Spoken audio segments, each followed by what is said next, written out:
তবু আজকে সকাল থেকে ফার্মে কি কি কাজ করলে বলো? ভালো মুলটি ট্যাবলেট দিলাম, তারপরে তুললাম, দুধটা ট্যাবলেট দিলাম, তুত্তার কুকুরে খাবার দিছাও। আর এই যে আমাদের হাঁসগুলো, হাঁস আরো গো আরো বাইরে যাইতে আর তিতি তোরতাও কও। দামও ধরলাম, তারপরে মেলা আমি ধরলাম, দাঁত দিতাও। পুরানো দাঁত দিতাও। মুরগির বাচ্চা কি সবগুলো ঠিকঠাক আছে? আর সব ঘরে তুলছাও? আর এগুলোকে এখনো তোলা নাই কে? না, আর একটু পরে তুলবা?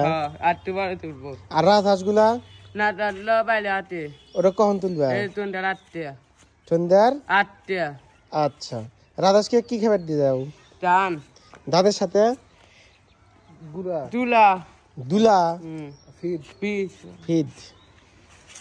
আর হাঁস কি ওই বাড়িতে ডিম পারছিল? যাওই তো নাই মনে হয়। আর এনে ডিম পারছে? আর এনে দুটোই আছে। আর ওই বাড়িতে তাহলে ডিম পারছে, তাহলে ডিম গুলো নিয়ে আসা লাগবে। আনবো কবে? আউনি শিওর? হ্যাঁ দিও। আর তোমাকে যাই সেই দিয়ে যে তুমি খালি মাঠ দেখালো দো। আচ্ছা, আমি সবাইকে কও যে এই আমাদের সাথেই থাকুন। আমাদের দাঁতন একটা সালাম দিয়ে দাও। আসসালামু আলাইকুম। আচ্ছা, টাটা দিয়ে দাও। টাটা।